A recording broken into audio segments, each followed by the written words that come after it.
Section number 78 of In the Nursery of My Bookhouse. Recording by Jill Janovitz. In the Nursery of My Bookhouse. Edited by Olive Beaupre Miller. Mother Spider by Frances Bliss Gillespie. It was a beautiful day in midsummer. The meadow was alive with busy little people astir in the bright sunlight. A long line of ants came crawling down the path, carrying provisions to their home under the elm tree, and an old toad came hopping down through the grass, blinking in the warm sun.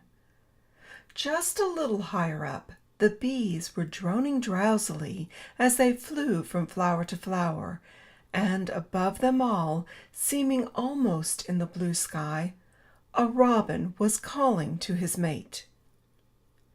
Pretty soon Mrs. Spider came down the path.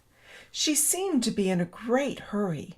She looked neither to the right nor to the left, but kept straight ahead, holding tightly to a little white bag which she carried in her mouth.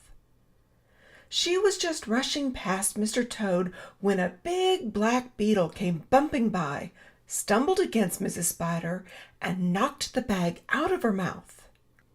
In an instant Mrs. Spider pounced down upon him, and though he was so much bigger than she, he tumbled over on his back. While he was trying to kick himself right side up once more, Mrs. Spider made a quick little dash, took up her bag, and scuttled off through the grass. "Well, I never," said Grasshopper Green, who was playing seesaw on a blade of grass. "No, nor I," grumbled Mr. Beetle, as he wiggled back to his feet. "I didn't want her bag. She needn't have made such a fuss." "She must have had something very fine in that bag," said Grasshopper Green, "for she was so frightened when she dropped it. I wonder what it was." And he balanced himself on his grass blade until a stray breeze blew him off, and then he straightway forgot about Mrs. Spider altogether. 2 weeks after this, Grasshopper Green started out for a little exercise before breakfast. Just as he reached the edge of the brook, he saw Mrs. Spider coming toward him. She was moving quite slowly and no longer carried the little white bag. As she came nearer, he could see that she had something on her back.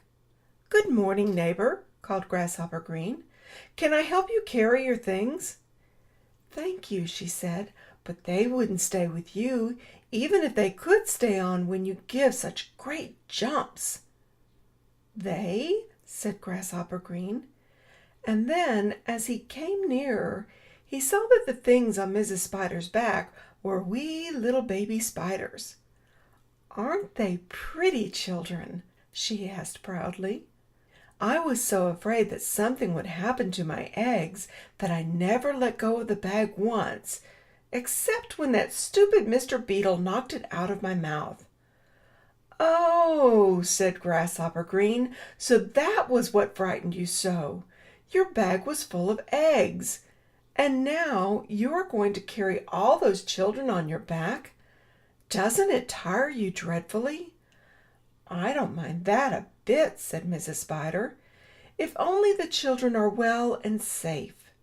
In a little while, you know, they will be able to run about by themselves, and then we shall be so happy here in the meadow grass. Oh, it's worth the trouble, neighbor Grasshopper." "Yes," said Grasshopper Green, "I have a dozen wee boys of my own at home, and that reminds me that it is time to go home to breakfast. Goodbye, neighbor. I hope the children will soon be running about with you. You certainly are taking good care of them. Goodbye." Then home he went, and proud, happy Mother Spider kept on her way to hunt for a breakfast for the babies she loved so well. Cobwebs. Dainty fairy lacework, oh, so finely spun, lying on the grasses and shining in the sun.